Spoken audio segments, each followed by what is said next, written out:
Hello and welcome to Record Sports Hotline Live. My name is Daniel Caw and I am on cloud nine to be joined by the one and only, the man, the myth, the legend, Keith Jack. Yeah, how are we? Yeah, well, I tell you what, last night's show was a traumatic experience with the technical issues that we had. Delighted to say that doesn't seem to be an issue tonight. And so I'm looking forward to getting involved in a proper conversation. That was just bedlam last night. Don't jinx it, Keith. That's the famous last words.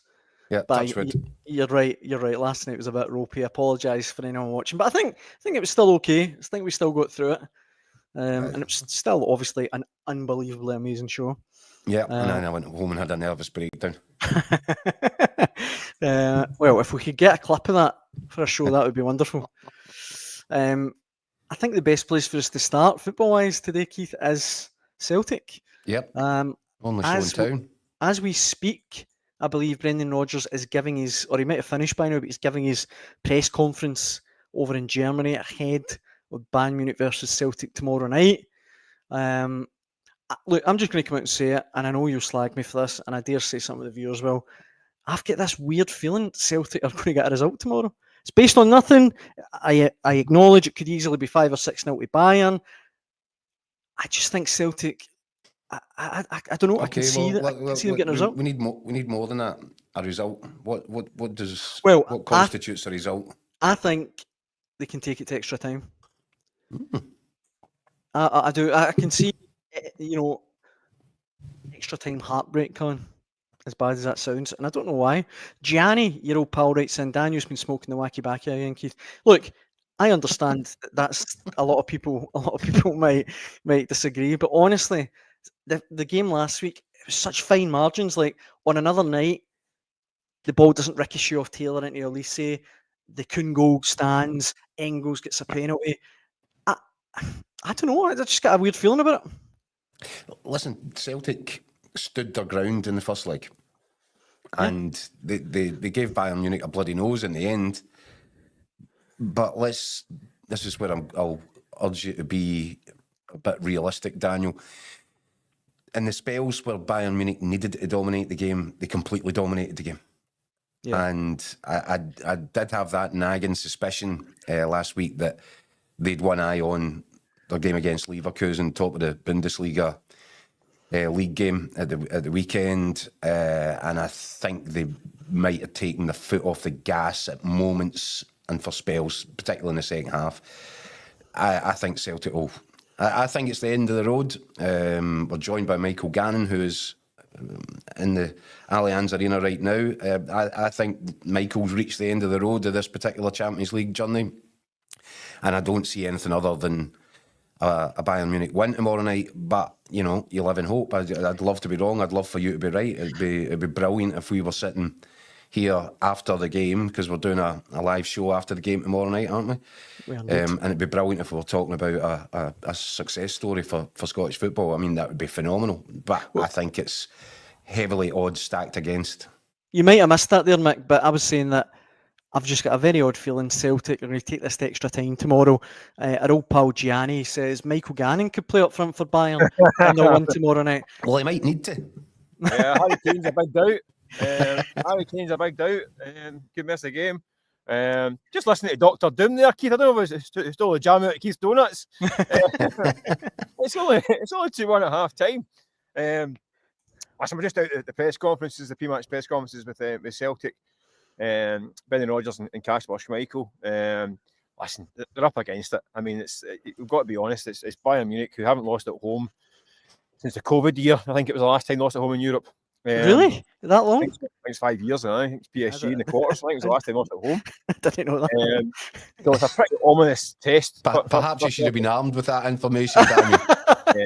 You think I might have done some research? Yeah. So listen, it's a tall order, isn't it? I mean, there's no bones about it.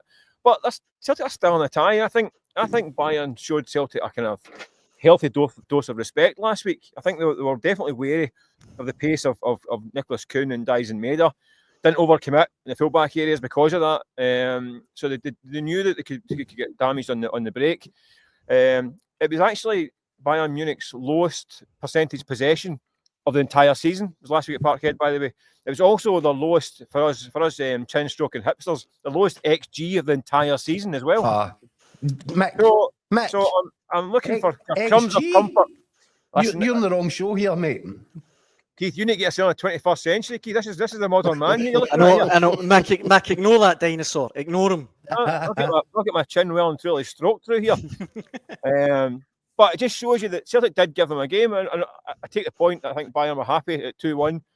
They've probably been happy at 2 each because they know they're coming back here. But the tie's still alive. I think the Celtic's attacking players, no matter what combination they go on, that they're going to cause a threat at some point. And I think Bayern will know that as well. I don't think they'll come out all guns blazing because of that as well. I think they'll be slightly kind of cautious the way they approach it. But listen, it's a live game. They're in the fight. All right, they're right up against it, facing huge odds. I mean, this would be one of the biggest results in Scottish football history if they could turn this around. But listen, at least they're in the fight. They're not coming here 3 or 4-0 down and just making up the numbers. They're in the fight to give it a go. Mick, I made the point there, but it was actually you that made the point after the first leg last week, just about how fine the margins were last week. That's what's given me a little bit of hope for Celtic, because on another night, Kuhn's goal stands, Engels gets a penalty, Taylor controls that ball. And look, I mean, one of the comments here, Bartholomew says, if Celtic can nick the first goal, then anything is possible. Bartholomew gravy breath. No, I didn't quite read all that there. Oh, surely that's a falser. Let's make a mistake. I need to start reading his names. I think I seen in one of the shops. I need to start reading his names before I put them up. I'm Michael G. Beerbelly. Yeah, listen. Let's be honest. There's also a chance they could get battered. I mean, there's of course that every possibility, and we've seen Celtic in away games in Europe that can go wrong quite quickly. So they need to avoid that scenario. I think that was here last time here in 2017, the group stages, and they lost 3-0. It was 3-0 going on, double that as well. Mm-hmm. That was quite a strong Celtic team as well at the time. But so listen, they're up against it, aren't they? I'm not entirely convinced. I don't think Bayern Munich are going to go and win this competition. They're under a wee bit of pressure because obviously the final's here. So they're kind of supporters and people around the club are kind of desperate to get it to that final.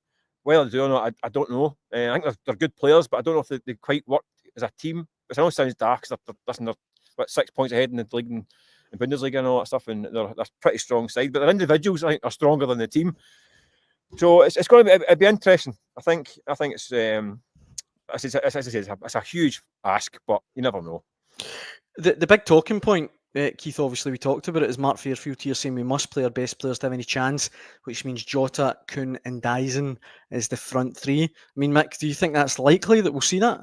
Listen, we asked Brendan Rodgers tonight, and he was obviously kind of not willing to tell his team right in advance, obviously. I think he might go with Ida up front to start with, and then if he needs to change it, bring on Jota. I think Dyson Maeda, we know how effective he can be through the middle, but I think he does a lot defensively on the flanks as well. I think he keeps fullbacks at bay, he protects his back four, and he's that constant pace on the break. I just think he brings too much to that area to put him up front from the start. I think he might need, maybe if he's chasing the game, he can put him through the middle. I think that the task for Celtic is keep it 2-1 for 70 minutes and make it a 20-minute game, and then do what it did last week and try and go for it in the last 20 minutes. I think stay in the game as long as they possibly can. I wouldn't be going chasing goals in the first 10 minutes and that's like getting another goal. No, I think you just stay in the game and keep it as long as possible in the tie, and then have a bash the last 15-20 minutes. And I think that could be Maeda in a more defensive kind of minded role for 70 minutes, and then go through the middle and you bring on Jota, and then who knows. But that's the kind of, I think that's a dream scenario for Celtic, isn't it? And of course, Mark Harry Kane at corners this week, that'd be good. Harry Kane's playing, are we not? We're going to speak about this. Harry Kane has an injury doubt. Harry Kane didn't train today. Well, if you're looking for reasons to be hopeful, then Harry Kane sitting this one out with a sore face is a good start. Well, we asked Vincent Kompany this afternoon, and he kind of gave a wishy-washy answer. So he went back in again and said, listen, what did you say about Harry Kane? And he actually said, yeah, I was trying to blur the lines. I threw you a smoke bomb to try and put people off. That's what he said. I'm throwing smoke bombs. which I think gets you a ban in Europe for that kind of behaviour, by the way. So I think so you better be careful. You ever be on to him for throwing smoke bombs. I think Kane might play. I think the work around the place is that he didn't train today, but they're hopefully he'll make it. I'd be surprised if he's not in the team, to be honest with you. I'd be shocked. But if he's not, then it's definitely a bonus, because you know what he's like. He's kind of hide and seek champion 1 minute, isn't he? And he just pops up with a goal. It does nothing for so long. You don't even see him, and then the next thing you know, the ball's the back of the net. So him not being in the team sheet would be a major, major boost. The other thing, Mick, of course, in terms of the Celtic team, was a lot of people mentioning in last night about Jeffrey Schlupp, who started at the weekend. So there's any chance he starts ahead of Greg Taylor? No, I think the fact that he got the hour, I think, might suggest that Taylor would be starting. Yeah, I think as a decision to make, I thought he was pretty good. But he's only played 90 minutes once in 14 months. It's a big ask to come in and start against Bayern, having not played 90 minutes for that long. So I suspect it'll be Greg Taylor starting, but it might be that it does change it after an hour or so. Again, he's got that option. I think Schlupp looked. You can tell he's experienced. I don't think he was particularly tested much at the weekend against Dundee United. A different kind of game, wasn't it? But if need be, I think he could come in and shore it up as well.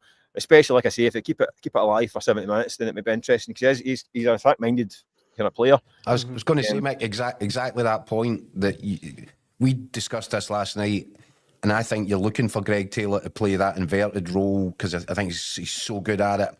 I think it's become part of Celtic's sort of signature style in this Champions League campaign now. He goes in there, provides extra cover, sits next to Cal McGregor, an extra body in midfield, and he's expert at it. And I think that's going to be key for Celtic again tomorrow night. So that's why Schlupp wouldn't start. Yeah. But if you're right and it gets to 20 minutes to go and the thing's still there to be won, Schlupp will give you more kind of going forward. And I think if Celtic get to a point in this tie where they feel it's appropriate to throw the kitchen sink at it, that's when Schlupp would come on and play that left-hand side. Yeah, I'm really interested. I'm actually really interested with your. I think you're onto something in terms of the front three. I personally think that Jota's done enough now, and I'd be looking to get him into my starting lineup. I'd go Jota, Maida through the middle, and Kuhn wide on the right. But I see, just listening to you, Mick, and I won't often say this, I probably never have done and probably never will again, but I thought you spoke a great deal of sense there. And you've actually convinced... You said that the third time this week. I think you said that to me, actually. I don't often agree with you, Mick, but this is the third time I've heard it in the last 7 days. I must be getting soft. But no, I think you're right. I just think Bayern might think they might go for it and try and put the tie to bed early, and you need to be defensively strong. And I think Maida gives you that extra insurance in defence as well. They also give you a great outball because of the pace on both flanks. If you're getting penned in, just fire a ball over the top and let the whippets go. Yeah. And I think that will be a part of it. I think that has been part of the way Celtic have changed things a little bit and tweaked it and become much harder to play against now in Europe than they were even at the start of this campaign. Yeah. It'd be nice to see a Scottish team get a result in this stadium right enough, wouldn't it? I mean, this has been a house of pain. It sure has. I mean, back in the summer, it wasn't a great place, was it? And then obviously... It was a horrible afternoon. I think I was here for the 3-0 just defeat against Bayern 2017. I was here for when Aberdeen got a 2-week draw against Bayern in the first leg. That's right. And come out here and get battered for 5. 15 under Jimmy Colliver's team. So yeah, I don't think I've ever seen a decent result in this place. It's a nice change. Well, there's a good chance, Mick, that we won't, although we are doing 2 shows, 6 PM and 10 PM tomorrow night, I won't get to ask you this before kick-off tomorrow. Predictions, how do you see it going? I can't, I mean, I must admit, the bookies don't often get it wrong, do they? So I think it's a big thing. It's a tall order. I think Celtic will be in the game. I think there might be a wee spell when it looks as though it's going to be getting interesting. But I think Bayern might edge it 1-2-1, 3-1, something like that. I think it might be. You might get to an hour and it's 1 each or something like that, and it's like it's game on. But I just think that the power of this Bayern team, they've just got so much in reserve. I mean, they're bringing in guys with the bench like Sani and all this kind of stuff. and Coleman, and it's like ridiculous the power they've got. I just think it's going to be a wee bit too strong. I just can't see the miracle happening, unfortunately. They brought the midfield. Now who's taking the jam out the donuts? Well, it was a good win to meet you guys, my God. Dr. Doom sitting there. It's like, I am Jolly sitting there. Hello. One for the kids, mate. Nice to see you. Well, no, look. Listen, I genuinely think Celtic will get to extra time tomorrow night. I don't know why. Say that, Daniel, for goodness sake. It's minus 10 out here. Don't say that. No, I've got this weird feeling. Look, could easily be 5 or 6-0 to Bayern. I don't know why. I just got a feeling Celtic are really going to take them all the way tomorrow night. It reminds me a wee bit. Remember AC Milan Celtic in 2007, I think. AC Milan went on to win it. Kaká scored the winner, didn't he? That one. That was an extra time as well. I don't know why. I just feel that Celtic are going to really push them deep, but who knows? Oh, maximum stress for the poor reporters on the record. But it's minus 9 degrees. But they could do that. But that's nothing. It's a reputational game, isn't it? As long as Celtic go out here and keep their reputation intact, they've done a lot this season to kind of enhance it following the Dortmund kind of drubbing.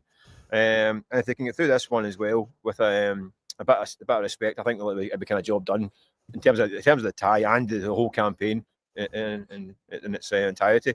So I think that's the goal. I don't see Celtic taking a heavy one tomorrow night. I think that they've matured. I think that they understand the competition better now. I think they understand what they have to do within the games to stay competitive and stay strong. So I don't, again, famous touch wood, etc., etc. I don't see Celtic taking a scalping the way they did in Dortmund. But I looked at the way that Bayern Munich were able to command the periods of the game that they wanted to command at Celtic Park, and they just look like a class above. I think Celtic will make it awkward. I think Celtic will carry a threat, most importantly, because of the front three, however that front three looks. They'll carry a threat and they'll make themselves respectable in the match. But I think 2-0 Bayern Munich, ultimately, I'm afraid. Yeah, that's about. I think nobody give. I don't think anyone would really give them so much hope, would they? I mean, it's a team that would not beat Zagreb 9-2 or something like that in the season as well. Yeah, the potential to that was the same night. Was that not the same night that Celtic were going down in Dortmund? I think it would have been early in the campaign, wasn't it? So they've got it in their locker, haven't they? I mean, I know there's a few grumbles about their form through here. I mean, they do nothing each at the weekend to Leverkusen, and it wasn't particularly great. There's been a few kind of moans about their kind of Vincent Kompany and his kind of tactics. So you're looking for kind of crumbs of comfort and lots of hope. So it is there. There is little bits to kind of cling on to, but we're not daft. I mean, it's the reason why bookies drive Rolls Royces. Aye. Well, one of the guys in the comments section saying 12-1 for Celtic tomorrow night, and as you say, they're rarely wrong. And Leverkusen game at the weekend, Leverkusen missed a mad sitter right at the death to win it.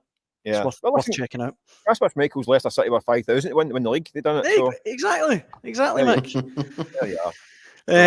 Before we let you go, Mick, what's your plans tonight ahead of the game? What does an esteemed reporter like yourself, museums, is it like... Look at Terra. I need to go and fill a newspaper for a start. That's what I'm my first protocol. There's a couple of big gaping holes in the paper to fill in the next hour or so. So I need to go and write up all my stuff for tomorrow's paper. Then it'll be a quiet night for quiet reflection and retiring early for the evening. That's what we do. Head of a big game tomorrow. We're fit for the match tomorrow. Especially that person up front for Bayern, apparently. So exactly. Listen, Mick, I've seen that lie getting told 1,000 times already. I might treat myself to a wee bratwurst and a Steiner. Never know. Just help me send me off to land a nod. Rebel in the comment section there, Mick says -10 is expected. Get the thermals on. It's a bit chilly in fairness. It's been snowing, so it's been it's pretty chilly. You'll need them for extra time in the thermals, But some place right enough. It's an incredible arena. It's probably one of the best in Europe, isn't it? Where does it actually? Sorry, but where does it rank in terms of the stadiums you've been in? You've seen? Is it one of the best? Inside, I think it is up there with the best. I mean, it's sensational. Weirdly, outside, it looks it's like a spaceship being dropped in the middle of nowhere. So when you drive into it, it's not particularly. It's like an industrial area, and there's nothing really about the place going in. So it's like it's been plonked in the middle of nowhere. But once you're inside, it's right up there with the best in the world. It's sensational. Looks class. I've been there. It gets loud as well. It echoes around this place, so it can be quite an intimidating place. Aye. But it's a heck of a night. It should be really good. John, just finally, Mick, sorry, John says in the comment section, watch out for those pole dancing clubs in Munich. The champagne is awfully expensive. Listen, just I'll end with that. No, I don't think so. It's a man of my moral fibre. I don't frequent these kind of places, I'm afraid. Look, on that note, Mick, thanks so much for joining us in the Hotline Live. We really appreciate it. No worries, chap. See you later on. You just can't believe a word that comes out of this guy's mouth. I'm off. Thanks, Mick. Michael Gannon there, all the way from Germany. And look, sheepish Michael Gannon. I know. I feel bad that I put John's comment up there about the pole dancers, but you know, it's all part of the banter. Look, extra time tomorrow night is coming, Keith. You can take that to the bank. Well, what time are we going to be doing this show at then? So it's probably a good time to say we have 2 shows planned tomorrow night. One at 6 o'clock, building up to the game, and another planned for 10 p.m. after Bayern Munich Celtic. But you know, if there's extra time, you never know. Could be doing a watch along. Extra time and penalties. Aye, absolutely. Look, the other thing that I wanted to get your take on, Keith, was the show at midnight. we'll just bring our sleeping bags and that. Yeah. Aye. The other thing that I wanted to get your take on was your column, which was online in today's Record. And look, I know we're joking that, but it was genuinely a really good read. It was off the back of mentioning that you now believe Rangers are becoming irrelevant. Yeah. Look, let me just throw some comments at you, right, just to get us started. This one is from Michael Halpin, who says, I read with interest Keith Jackson's piece on how Rangers are becoming an irrelevance. Surely they are already an irrelevance. They and the media continue to manufacture a rivalry with Celtic as if they are some kind of rival. They're not. The stats show they've only won 3 of the last 42 trophies on offer. Celtic are streets ahead on and off the field and show no signs of slowing down. They may still believe they are the people, but in football terms, they are as useful as the village people. We had one other one here, if I can find it, which was from our resident Rangers fan, Dennis, who says, since Keith's article today said Rangers are now an irrelevance, we will finally hear the end of his anti-Rangers and Clermont rants. Only thing irrelevant is his obsession to get McInnes the job at Ibrox. I don't think that. I think this is Dennis's obsession more than mine. But there you are. You've taken the words right out of my mouth. But I think it's definitely worth exploring. Well, the first point there is probably correct. That Rangers have rendered themselves an irrelevance. You know, this isn't a new thing, but I think the changes that were made in the boardroom a couple of months ago to appoint a chief executive, to bring in a new chairman, I think at that point Rangers fans would have been looking at going, well, we know that this regime is broken and it's not working. So I think the hope would be that these guys would come in, all of a sudden they'd take a look around, they'd work out what needs to change, they'd tell the investors and the directors that are in there, you're doing it wrong, this is the way it has to be done, and lead from the front. But I called them the invisible men. Fraser Thornton and Patrick Stewart, they've just gone in, they've disappeared through the looking glass at the top of the staircase, and they've not been seen again. Mm-hmm. And even at a moment in time when Rangers recorded, and I think arguably that the worst ever result in the club's history, they did nothing. And that isn't inspiring the supporters. I think the supporters would look at that and where they thought they had men of action coming in, and you know, I've used the term over and over. I think somebody called me out for it, strategic thinkers. They've been posted missing. It's a dereliction of duty. There've been no communication with the supporters. Even if you've decided, if you're Patrick Stewart, that I was right in the first place, we should definitely keep this guy. He knows what direction he's going to take us in, and I've got nothing but faith in him. Well, then you should come out and communicate that and own it. Yeah. And he didn't do that. He didn't do anything. And it's just left Rangers in a state of absolute flux.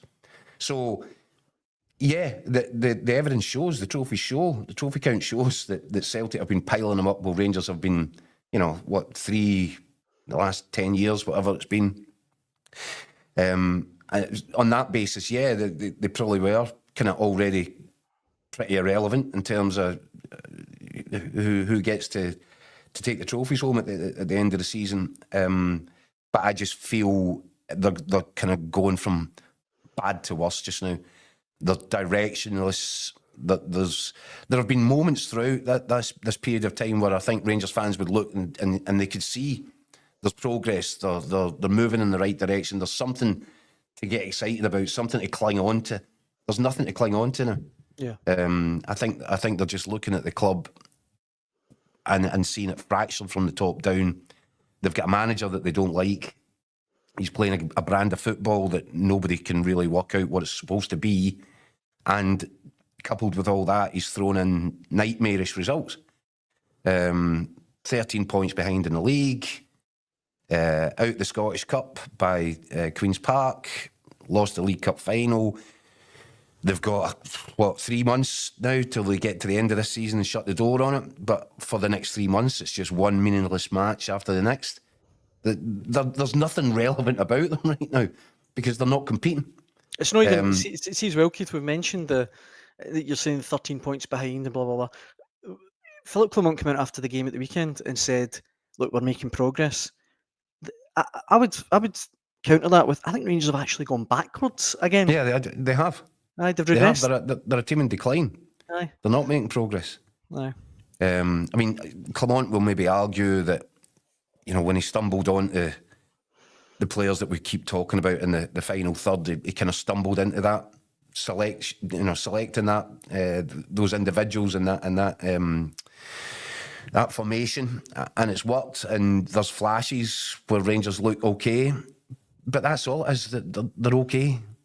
Nothing much more than that when they're at the best, and when they're at the worst, they get beat with Queen's Park. Mm-hmm. That's what you're looking at, and I think the big danger now for Rangers in terms of where they go from here and how they move forward. I think there's a danger that apathy becomes the overriding emotion amongst the Rangers supporters, that they just lose the stomach for it. That they find something better to do with their Saturday afternoons. Because, I don't know if I've ever seen, through all the moments, and obviously Rangers had the financial chaos in 2011, 2012, the fans stayed with it through thick and thin. And they've continued to do so. And since then, as I said, the little moments where they see signs that this could be getting better, we're moving in the right direction. I think they're just looking at this, they're shrugging their shoulders and they're sort of losing heart. Yeah. And I think something needs to happen to make them want to re-engage with a football club. Yeah. Because right now, it's just all of it feels like too much like hard work for them. We've got plenty of comments coming in on this, Keith, and again, everyone watching, thank you very much. Before we get stuck into them, I think we've actually got a little clip of the Rangers goalkeeper, Jack Butland. Shall we maybe hear what he said to say? Jack, personally for you, is that a performance to savour? Yeah, no, it is. Sometimes you wish you weren't quite as busy, and there was reasons for that today that we need to look at. But for me personally, you want to be making those saves. You want to help out when you can. I feel like I've done that over long periods of my time at this club so far.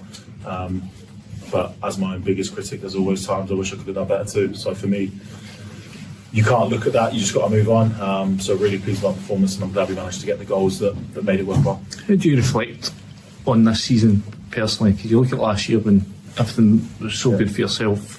Yeah. I mean, I think you've just about to do that. Perhaps this season that hasn't quite hit the same heights. Yeah. And there's not been many occasions it hasn't. I will back myself on that. I still look back to games early on the season, 1-0s. There's games where I've had to make decisive actions and still had to do things that have helped the team, but that's my job. It's easy to, after last season or after performances that I expected myself, for people to question things if you don't make a save or a decision or something that you should have done. And that's normal. That's part of being a goalkeeper. It's part of being at this football club. You will be held to high standards, but none are higher than those that I've set myself. So I wouldn't say there's been soul searching or anything like that. When things get tough, I just work harder. I do more. I do That's just the way that I respond. I want to do more. I want to train more. I want to work more in the gym, whatever it may be, whatever I need to look at more. So that's what I've done. So for me, it was no surprise. I feel in a great place. I feel mentally good, physically good.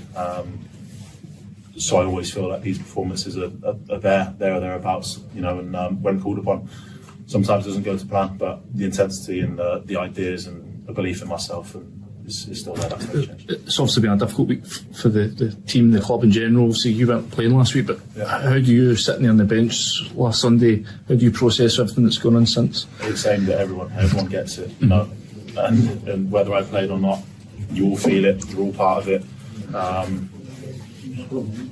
There's still nowhere that you can go where you're not going to receive grief, and as a squad, that's what happens, and rightly so after last weekend. There's no hiding from that. We can't use excuses like the squad needs to learn and we're young and this, that, and the other. There's a mentality and there's a standard that has been set at this club. But this group, we need to hit those heights of, and we need to maintain. We've done it at times. We need to do it all the time.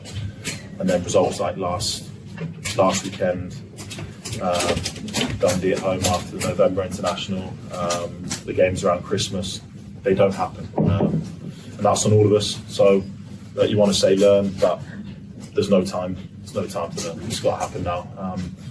Today's performance was one that needed to be a result. First and foremost, it was. Performance-wise, can improve.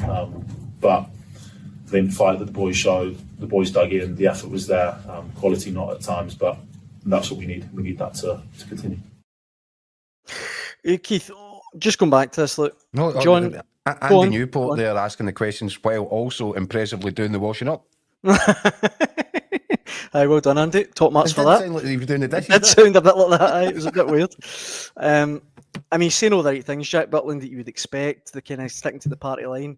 But going back to what we were saying before, John says it's a lack of communication from the board that is shocking. Stewart and Thornton both mutes. And this one as well. Look, and I get this is from Celtic fans, right? But I think it's relevant. 12 out of 13 titles for Celtic. Rangers managed COVID. That's all. And this one, Rangers are turning into Espanyol and it's comedy gold. I mean, would you go as far, Keith, to say that we are in a territory now where Rangers are kind of becoming the Everton to Celtic's Liverpool, the Espanyol to Barcelona? Are we that far down the road? That's certainly the situation right now. And it's going to require, I think, fundamental change in order for this current pattern to be broken of complete and utter Celtic dominance. It's going to require that, quite simply, the people that are in charge of that football club just now, they don't have the foresight, they probably don't have the finances, and I don't think they've got the wherewithal to break this pattern. It's going to need, I've said it, how many times have I used the word recalibration? Yeah. That is what's required. And it's, it's sweeping changes. Fresh eyes, a fresh way of doing things, probably involving regime change. Now, do you know what? These things happen in football. It can be cyclical. But for as long as the club continues to do pretty much what it has been doing for the last 10 years, which is just treading water, Celtic are just getting further and further and further off over the horizon. That's I don't think that's a controversial thing to say. It's plainly obvious. Can you imagine, Keith, I think I said this a few months ago, but can you imagine at the turn of the century if you said at this point Celtic would be going for 12 out of 13 titles, they did 9 in a row. I mean, Rangers 3 out of 42 trophies. That is absolutely scandalous. I mean, that I don't even know. I don't have the words to describe how incredibly bad that is from the Rangers hierarchy. It's negligence, isn't it? It's negligence, mismanagement. No. And, and this is what I keep coming back to. I think the fans have reached a point now where they're close to just switching off from the thing. Mm-hmm. And that would be the really alarming thing from a Rangers perspective. If they lose, if they're not even angry anymore, they're just scunnered with it. They've hardly got the energy to complain. And, you saw Rangers fans, they were protesting, they sang at Tynecastle that Rangers Football Club is in the wrong hands. But it was a sort of a half-hearted thing. It wasn't like an angry full-scale revolt. Aye. It was, well, we should criticise the board here. That's right. So, I don't know. You kind of look at Rangers and there's a lifelessness about them just now. They're in this season, and look, let's not forget that they've had a really quite successful and impressive European campaign, and that's still got some legs in it.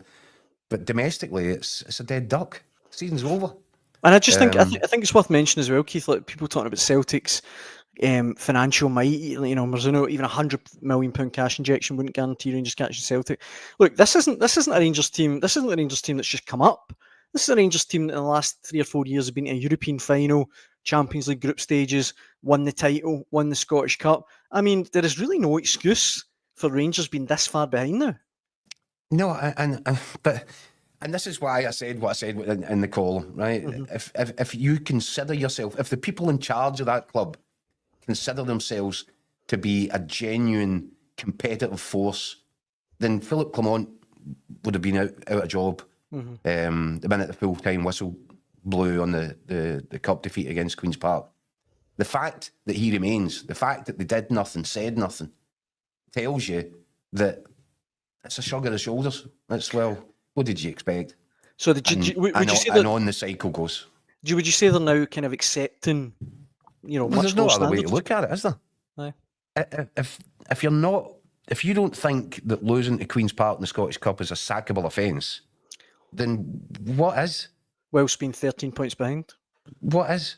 You forget the 13 points. They could be neck and neck. In ordinary times, back when Rangers regarded themselves as a credible kind of rival to Celtic, they could have been neck and neck in the league, and a result like that would come up, and it would be really difficult for the manager to keep his job. I was speaking to Barry Ferguson, who did a column about this last week, and he mentioned there was a game when he was there against Clyde. It was a cup game. I think it was the League Cup at Ibrox. That was and they were 17 minutes away from getting put out the cup by Clyde. At that point, Alex McLeish was the manager. Now, Alex McLeish, obviously, he put up a fight against Celtic, didn't he? But I think Alex McLeish that day, from the comments that Barry Ferguson said in his column, kind of get the impression that Alex McLeish realised that he was 17 minutes away from getting jotted. And that's the environment that Rangers managers always lived in. It's the environment that Celtic managers live in. So if you've now got to a point in your club's evolution whereby a manager can lose a cup tie against Queen's Park from the Championship, regarded as possibly the worst result in the club's history, and you don't think that you need to make a managerial change because of it, what does it tell you? It tells you that the people in charge of the club no longer consider themselves to be genuinely competitive. Yeah. There's no other way of looking at it, I'm afraid. And I just thought as well, see at the weekend when Clement was asked, look, is it acceptable for the Rangers manager to have a trophyless season? And his comeback was, well, other managers have had trophyless seasons. I mean, other managers with trophyless seasons, that'll be the last. That was 2 seasons, the first and the last. But what my point is that, I mean, that can't be the standard. Like, I know it's been rubbish, but it's been rubbish before. So, like, that can't. I mean, that's just nonsense. Yep, but it's where they are. And that this so all rolled over to Tynecastle at the weekend. I didn't think Rangers performed any better in that game than they did against Queen's Park. Somehow they managed to get a win. And then Clement comes out and starts making the same sort of noises, and I think it's washing over. And again, I come back to it, the apathy. I think there's Rangers fans that just see the mouth moving and they start to glaze over because they've heard it all before. It's not landing with them. Nothing he's saying is motivating them or making them believe. It's just on and on they plod. There's a comment I've just put up there saying it'd been hard to take if Tony Mowbray survived that 4-0 defeat to St Mirren. That was the one that, as you say, there's some results that old firm managers just can't recover from. Yeah, just unsurvivables. Yeah. And that was it, and we mentioned it. You do this job long enough, you get to know how certain situations feel. and this is a death march now for Clement, but we've been on these death marches with various other characters. Tony Mowbray there, you know, his stock answer after, you know, we take it in the chin, we move on. You know, I think Paul Le Guen, his was, we have to stay together, have to, you know, and there's managers that come out with these stock things, and it's when they've run out of things to say, they've run out of explanations to give, they've run out of you know, trying to justify another poor result. Philip Clement's still trying really hard with what he says, but it's just not landing, it's not washing, he's not winning anybody over. The Rangers fans have given up on him. I think it looks as if the Rangers players have given up on him. The only people who haven't given up on him are the board of directors. Aye, I know. And you know, that's going to cause a friction between the boardroom and the supporters. Yeah. And this is as I keep coming back to it, the dangerous thing for Rangers is that it's a shrug of the shoulders now. It's apathy. Because at a club that sees itself as being competitive and being a force, it has to be anger. And once the anger's gone and the apathy kicks in, that's a real slippery slope. Yeah. Well, we could talk about this for hours, Keith, and we've got tons of comments coming in, which we really appreciate. But just before we finish, there's a new manager in the Scottish Premiership. Yes. Motherwell have appointed the successors to Stuart Kettlewell, Michael Wimmer. And when I first read that, I actually thought it was the old director, Michael Winner. But do you know much about him, Keith? Not a great deal. I think we're going to have to find out about him as we go. I think he's a young guy, isn't he? He's 44, so comparatively young. Not a great deal of experience. I think he was an interim manager at Stuttgart for 8 games, something like that. And I think he was at Austria Vienna for a while. Was it Austria Vienna? It was Austria Vienna, wasn't it? Austria Vienna. He's been assistant manager at Stuttgart as well, assistant manager at Augsburg, youth coach at Nuremberg as well. Yeah, that's where he started. I don't think the experience in Vienna was particularly good one or impressive one. I think when he left, they were sitting 8th in the table, which isn't great. But I'm not going to. You can't prejudge. We need to see what this guy's ideas look like on the pitch. He certainly, from what I listened to some of his interview earlier on today, certainly talks a good game in terms of his idea for what he wants to see from his teams. High energy, high press, intense, attacking. These are all the sort of kind of key words that the Motherwell fans have been crying out for. It's why they felt they weren't enjoying watching Stuart Kettlewell's side. They've been crying out for something that captures the imagination a little bit. Well, if he's as good as his word, if this is the style of football that he plans to roll out at Fir Park, then that's something that these fans should be excited by. But it'll be interesting to see what the reality looks like. It's worth mentioning. It's all well and good coming and saying that's what I want. Yeah, it's doing it. But yeah, well, it's doing it, and it's doing it at a moment in time where Motherwell's position in this table is more and more precarious. Yeah. So if he's going to come in and try and revolutionise, look at Man United just now. I'm not going to compare Man United and Motherwell, obviously, but Amarim's a guy that's come into Manchester United with a vision and how he wants his team to play, and it's similar ideas, right?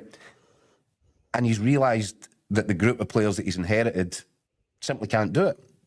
But he's chosen to stick to his principles, even though he's got a group of players that can't execute them.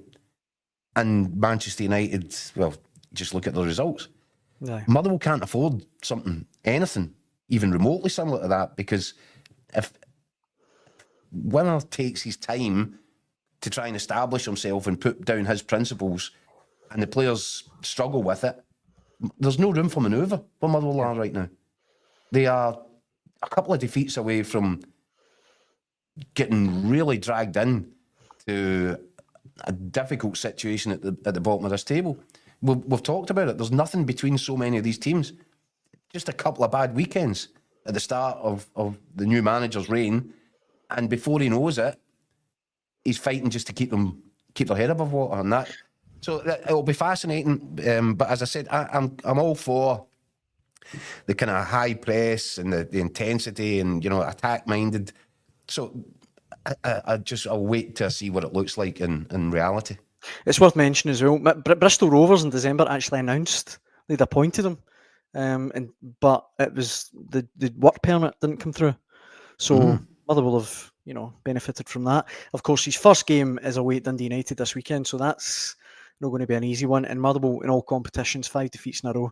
So it's not going to be easy for him, but I guess time will tell. Yeah, it's just that, momentum's a funny thing, isn't it? When it's at your back, you feel that you can take on all comers, but it's going the opposite way for Motherwell just now. It's becoming a real slog. Yeah. And if he does plan on revolutionising the way that they go about playing the game, it's hard to do that in the middle of what could soon become a relegation battle. Yeah. Well, as I say, time will tell. Everyone in the comment section, we really appreciate you getting involved in the conversation tonight. Please get involved tomorrow when we have another double bill. We'll be on at 6 p.m. as usual, but 10 o'clock as well, pouring over Celtic's 1-0 win away to Bayern Munich.